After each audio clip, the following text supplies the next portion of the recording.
अस्सलाम वालेकुम। वालेकुम सलाम। अम्मा जी की हाल है ਤੁਹਾਡਾ? हाँ बहुत शुक्रिया। अम्मा जी किन्ने बच्चे ने ਤੁਹਾਡੇ? बच्चे 6 सन जिंदे विच मारिया जालम ने एक बेटा खा लिया। अम्मा जी वहीद ने कदी घर आके ਦੱਸਿਆ ਸੀ?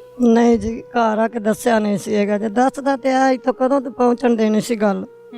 ਉਹਨੇ ਘਰ ਆ ਕੇ ਕੋਈ ਕਿਸੇ ਅੰਬਰ ਨੇ ਜ਼ਿਕਰ ਹੀ ਨਹੀਂ ਕੀਤਾ ਵੀ ਮੈਨੂੰ ਭਾਬੀ ਨੇ ਆ ਗੱਲ ਕਹੀ ਹੈ ਜਾਂ ਉਹ ਵਾਜਦ ਮੁੰਡੇ ਨੇ ਕੋਈ ਮੇਰੇ ਨਾਲ ਬਦਤਮੀਜ਼ੀ ਕੀਤੀ ਹੈ ਜਾਂ ਲੜਾਈ ਝਗੜਾ ਕੀਤਾ ਹੈ, ਉਹਨੇ ਕੋਈ ਘਰ ਆ ਕੇ ਗੱਲ ਹੀ ਨਹੀਂ ਕਦੀ ਕੀਤੀ ਹੈਗੀ। ਕਿੱਦਾਂ ਪਤਾ ਲੱਗਾ ਸੀ ਤੁਹਾਨੂੰ ਵਹੀਦ ਦਾ? ਮੈਨੂੰ ਪਤਾ ਇਸ ਤਰ੍ਹਾਂ ਲੱਗਾ ਸੀ 2 ਦਿਨ ਪਹਿਲਾਂ ਇਹ ਮੁੰਡਾ ਇੱਥੇ ਬਹਿ ਕੇ ਨਾ ਸਾਡੇ ਆਸ-ਪਾਸ ਫੋਨ ਕਰਕੇ ਮਸਲਮ ਮਾਰੀਆ ਨਾਲ ਗੁਫ਼ਤਗੂ ਕਰਦਾ ਸੀ ਵਹੀਦ ਬਾਰੇ। ਇਹ ਮੇਰੇ ਰਾਸਤੇ ਦੇ ਅੱਗੇ ਆਂਦਾ ਵੇ ਤੈਨੂੰ ਰਾਸਤੇ ਤੋਂ ਕਿਵੇਂ ਢਾਣਾ ਹੈਗਾ ਵੇ। ਮਾਰੀਆ ਨੇ ਉਹਨੂੰ ਪਲੇਨ ਦਿੱਤੀ, ਇਹਨੇ ਪਲੇਨ ਬਣਾਈ। 2 ਦਿਨ ਪਹਿਲਾਂ ਇਹ ਪਲੇਨ ਬਣਾਉਂਦੇ ਰਹਿ ਗਏ। ਤੀਸਰੇ ਦਿਨ ਮੇਰੇ ਬੇਟੇ ਨੇ ਸ਼ਾਮ ਵੇਲੇ ਜੁਮੇ ਦੀ ਰਾਤ ਨੂੰ ਉਹਨੇ ਕਿਹਾ, ਮੈਂ ਫੋਨ ਤੇ ਗੱਲ ਕੀਤੀ ਭਾਬੀ ਨਾਲ ਵੀ ਮੈਂ ਭਾਈ ਨੂੰ ਦੱਸ ਦੇਣਾ ਤੂੰ ਮਨਾ ਨਹੀਂ ਹੋ ਰਹੀ ਹੈਗੀ। ਇਹਨੇ ਕਿਹਾ ਬੜਾ ਖੜਾ ਹੋ ਜਾਦਾ ਖਾਮਾ ਮੇਰੇ ਵਾਸਤੇ ਮੇਰੇ ਮੀਆਂ ਨੂੰ ਨਾ ਦੱਸਣਾ, ਤੇਰੇ ਵਾਸਤੇ ਵੀ ਬੜਾ ਮਸਲਾ ਖਰਾਬ ਹੋ ਜਾਦਾ ਜੇ ਤੂੰ ਮੇਰੇ ਮੀਆਂ ਨੂੰ ਦੱਸਿਆ। ਜੁਮੇ ਨੂੰ ਉਹਨੇ ਸ਼ਾਮ ਨੂੰ ਦੱਸਣਾ ਸੀ। ਇਹ ਬੀਬੀ ਨੇ ਤੇ ਇਸ ਵਾਜਦ ਮੁੰਡੇ ਨੇ ਨਾ ਪਹਿਲਾਂ ਹੀ ਪਲੇਨ ਬਣਾ ਲਿਆ ਮੇਰੇ ਪੁੱਤਰ ਨੂੰ ਦੱਸਣ ਤੋਂ ਤੇ ਮੀਆਂ ਅਰਸ਼ਦ ਨੂੰ ਤੋਂ ਪਹਿਲਾਂ ਹੀ ਉਹਨੇ ਵਾਕਿਆ ਕਰ ਦਿੱਤਾ। ਮੇਰੇ ਬੱਚੇ ਨੂੰ ਆਪਣੇ ਬਾਪ ਦੇ ਕੋਲੋਂ ਉਹਨੇ ਬੁਲਾਇਆ, ਕੁੜੀ ਭੇਜ ਕੇ ਬੁਲਾਇਆ ਵੇ ਤੇ ਘਰ ਪਹਿਲਾਂ ਕੁੜੀ ਕਹਿੰਦੀ ਹੈ ਵੀ ਮੇਰੀ ਮਾਮਾ ਨੇ ਪਹਿਲਾਂ ਹੀ ਇਹ ਬੰਦਾ ਬੁਲਾਇਆ ਸੀ ਚਿੱਟਿਆਂ ਕੱਪੜਿਆਂ ਵਾਲਾ ਦੂਸਰੇ ਕਮਰੇ ਵਿੱਚ ਬੈਠਾ ਸੀ। ਵਹੀਦ ਨੂੰ ਬੁਲਾਉਂਦੀ ਗਈ, ਨਲਕਾ ਕੋਈ ਖਰਾਬ ਨਹੀਂ ਸੀ। ਇਹਨੇ ਦਸਤੀ ਜ਼ਬਰਦਸਤੀ ਉਹਨੂੰ ਨਾ ਜ਼ਹਿਰ ਪਿਆ ਦਿੱਤੀ। ਜ਼ਹਿਰ ਪਿਆਉਂਦਿਆਂ ਨਾਲ ਹੀ ਇਹਨੇ ਮੰਗੀ ਸੁੱਟ ਦਿੱਤਾ ਮੇਰੇ ਬੱਚੇ ਨੂੰ ਤੇ ਇਸ ਬੰਦੇ ਨੂੰ ਉਹਨੇ ਬੁਲਾ ਲਿਆ। आपको किसने बताया है कि उसने जहर पिलाया है? ਉਹਦੇ ਬੇਟੇ ਨੇ मारिया के बेटे ने? ਮਾਰੀਆ ਕੇ ਬੇਟੇ ਨੇ ਬੁਲਾਇਆ। क्या बताया बच्चे ने? ਉਹਨੇ ਕਿਹਾ ਮੇਰੀ ਮਾਮਾ ਨੇ ਪਾਣੀ ਪਿਆਇਆ ਚਾਚੂ ਨੂੰ, ਚਾਚੂ ਦੀਆਂ ਅੱਖਾਂ ਲਾਲ ਹੋ ਗਈਆਂ ਨੇ, ਚਾਚੂ ਡਿੱਗਣ ਲੱਗ ਪਿਆ ਵੇ। ਚਾਚੂ ਜਦੋਂ ਡਿੱਗਣ ਲੱਗ ਪਿਆ ਵੇ ਨਾ ਫੌਰਨ ਨਾ ਮੇਰੀ ਮਾਮਾ ਨੇ ਸਾਨੂੰ ਬਾਹਰ ਭੇਜ ਦਿੱਤਾ ਵੇ, ਗੇਟੋਂ ਬਾਹਰ ਕੱਢ ਕੇ ਕੁੰਡੀ ਲਾ ਲਈਏ। ਸਾਨੂੰ ਨਹੀਂ ਪਤਾ ਚਾਚੂ ਨਾਲ ਕੀ ਕੀਤਾ ਨਾ ਤੇ ਕੀ ਨਹੀਂ ਕੀਤਾ ਹੈ। ਬੇਟਾ ਕਹਿ ਰਿਹਾ वहीद जब घर से गया था तो आपसे मिलकर गया था? नहीं यही तो रोना है तो कह रोनी आ। मेरा बेटा उदन पता नहीं इन्होंने क्या क्या बोला सी क्या नहीं सी, उन्होंने धमकियां दित्तियां। परेशान सा सी, किसी बहन नूं किसी भाई नूं मां को किसी नूं बुला के नहीं गया है। सुबह गया है खाना थोड़ा जा खाना खा के ते चला गया वे। पिछे दवा दब देखा वे मैनू बेटा दिसिया ही नहीं किते, आनी किसी भाई नूं किसी नूं बुला के नहीं गया। फिर तुसी आप लभदे रहे हो? हाँ जी आप भी लभते रह गए। बहुत उनके बड़े भाई ने फोन किए, रिश्तेदार उनके दोस्तों ने फोन किए, किसी भी नहीं। फिर मारिया ने अपने भाई नूं बुलाया वे, उन्हें क्या पता करके वहीद घर आया है कि नहीं, ऐसा बोल के चला गया वे। असी फिर फोन किया तो कहती है मैं बुलाया सी, नलका ठीक करके वहीद चला गया वे। मैनू नहीं पता कहाँ चला गया कहाँ नहीं चला। मारिया बीबी की बोली। कुछ कहना चाहती हैं आप? मैं बस यही कहना चाहती हूँ मैनू मेरा बेटा चाहिए, जिस साल भी चाहिए। मैनू उन्दियां हड्डियां ही चानू हड्डियां ही दे देना सी, अपने हत्थां नाल किते दफन करके उनकी ढेरी बना लईए। मैनू इन्ना ही बड़ा काफ़ी है। तुहाडा बहुत बहुत शुक्रिया। मैनू तुसीं मेरे बच्चे दी हड्डियां ला दो तो मैं उनकी ढेरी बना के किते दुआ करन जोगी हो जावां, जाके दुआ कर लवां। मैं इन्नी को दुखी होई पई हां, मैं बहुत दुखी होई पई हां। मैनू इंसाफ चाहिए, मैनू इन्हां दोनों दे विचों इंसाफ चाहिए। बिशारत अली गुजर साहब मेरे साथ इस टाइम मौजूद हैं, जो कि थाना शेखुपुरा हाउसिंग कॉलोनी में एज अ SHO अपनी जिम्मेदारियों को सरअंजाम दे रहे हैं। केस में तफ्तीश कहां तक पहुंची और तफ्तीश के बाद कौन से नए हकायक सामने आए हैं, यह हम जानते हैं बिशारत अली गुजर साहब से। अस्सलाम वालेकुम। जी वालेकुम सलाम। बिशारत साहब आपके पास जो पर्चा दर्ज हुआ था वो था अगवा का। जी मुदई थे अगवा मुगवी के वालिद। फिर क्या हुआ?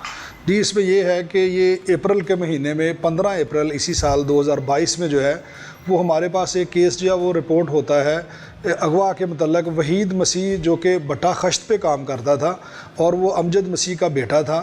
वो बरोज़ जुमा जो है वो 15 अप्रैल को जो है वो अपना रूटीन का काम जो है वो ईंटें डालने का काम ख़त्म करके तो वो अपना जो है ना वो रेडी और सांचा वगैरह जो सामान था वो लेके तो करीबी बट्टा के साथ ही मुलहिका उसकी एक अजीज़ा है जो उसकी रिश्ते में भाभी लगती थी, मारिया बीबी, ज़ौजा अरशद मसीह जो है وہ جو ہے اس کے گھر جاتا ہے اور وہاں وہ روٹین میں جو ہے وہ اپنا سامان وغیرہ وہاں رکھتا تھا. تو وہ وہاں رکھنے کے بعد جو ہے واپس پھر گھر نہ آیا, تو اس پہ جو ہے وہ ہمارے پاس اغوا کا مقدمہ درج ہوا. اس لاسٹ تو وہاں گیا اور اس کے بعد نظر اس کے بعد وہ نظر نہیں آیا. تو اس میں جو ہے وہ یہ چلتا رہا ہے. پھر اس کے اغوا کے بعد جو ہے وہ اس کی بازیابی کے لیے کوشش جو ہے وہ ہوتی رہی ہے. میری پوسٹنگ جو ہے وہ 21/7/2022 کو یہاں اسی تھانہ میں ہوتی ہے. تو اس وقت جو ہے وہ اس میں یہ تھا کہ وہی جو مدعی تھے اس مقدمہ کے, انہوں نے جو اس کی عزیزہ وہ بابی تھی جہاں وہ آخری دفعہ جس کے گھر میں گیا ہے, اس کو سپلیمنٹری سٹیٹمنٹ میں ماریہ بی بی کو جو ہے اور اس کے بھائی کو جو ہے انہوں نے سپلیمنٹری سٹیٹمنٹ میں نامزد کیا تھا کہ ہمیں شک ہے کہ یہ ملوث ہو سکتے ہیں ہمارے بیٹے کے اغوا میں جو ہے. لیکن ماریہ بی بی جو ہے اس کی انٹرم بیل جو ہے وہ کنفرم ہو گئی تھی عدالت سے, اور اس کے بھائی کی جو ہے وہ ہائی کورٹ سے انٹرم بیل چل رہی تھی. جب اس کو کیس کو جو ہے وہ میں نے اس کو دیکھا, اور ہم نے جو ہے پھر ہائی کورٹ کی طرف سے ڈائریکشن تھی, اور پھر جو ہے وہ یہ بات سامنے آئی کہ جو ماریہ بی بی ہے اس کے جو ہے وہ ہم نے اس کو علاقہ سے جا کے لوگوں کے ساتھ ملے, وہاں سے پتہ کیا, ان کے CDR حاصل کیے, جتنے بھی ہمارے پاس وسائل تھے جدید ٹیکنالوجی کا سہارا لیتے ہوئے ہم نے ساری چھان بین کی. تو یہ بات جو ہے وہ سامنے آئی کہ ماریہ بی بی جو ہے اس کے جو ہے وہ تعلقات جو ہیں اس کے اس طرح سے مختلف لوگوں کے ساتھ جو ہیں وہ ناجائز تعلقات ہیں. CDR سے یہ اندازہ تو ہو جاتا ہے جی. CDR اور نمبر 2 جو علاقہ سے جو معلومات ملتی ہیں, جو وہاں آبادی سے معلومات ملتی ہے, یہ ندیم کوٹ پاس ہی ایک علاقہ ہے, وہاں کا یہ سارا واقعہ ہے. تو ہمیں جو معلومات ملی اس بنا پہ پھر ہم نے جو ہے وہ سارا اس کو دیکھا, چھان بین کیا, اور یہ بات سامنے آئی کہ ماریہ بی بی جو ہے اس کے تعلقات جو ہے وہ ایک ماجد عرف ماجو نامی جو ہے وہ ایک ملزم ہے, ارائی برادری سے تعلق رکھتا تھا, اسی آبادی کا رہنے والا تھا. اس کے ساتھ اس کے جو ہے وہ ناجائز تعلقات تھے, اور ان ناجائز تعلقات کا جو ہے وہ وحید مسیح جو کہ رشتہ میں ماریہ کا جو ہے وہ دیور لگتا تھا, اس کو جو ہے وہ علم ہو گیا تھا. تو ماریہ کو اور ماجد کو یہ تھا کہ یہ بات جو ہے وہ اس کے خاندان والوں کو پتہ چلے کہ اس کے شوہر کو کا علم ہوا تھا یا کسی غیر حالت میں دیکھا بھی نہیں, چونکہ وہ ان کے گھر جاتا تھا تو یہ غالب گمان جو ہے اس میں یہی ہے. اور جہاں وہ کام کرتا تھا وہ بھٹے کے سامنے, جس جگہ پہ وہ کام کرتا تھا اس کے کام کرنے والی جگہ اور ماریہ کا گھر جو ہے وہ بالکل آمنے سامنے تھا. ٹھیک ہے. تو ان کی اس میں ایک جو ہے وہ آڈیو ریکارڈنگ بھی موجود ہے ماریہ کی اور وحید کی, جس میں وہ بتا رہا ہے کہ آپ لوگوں نے یہ سمجھا کہ میں نہیں دیکھ رہا لیکن میں دیکھ رہا تھا. تو اس میں یہی بات ہے کہ اس نے ان کو ضرور اس نے دیکھا ہوگا. ٹھیک ہے. جب وہ جو آڈیو ریکارڈنگ ہے وہ ذرا آپ لوگ ملاحظہ کیجیے. تو مرضی آ کے ویچ سکنا, جدو تینوں شک ہوئے تو آ کے ویچ سکنا میں. ٹھیک. تو میرا دھیان سنا جی, دیکھو 2 دن فون کیتا تے میرے پیٹ 'ਚ درد ہون لگ پئی سی.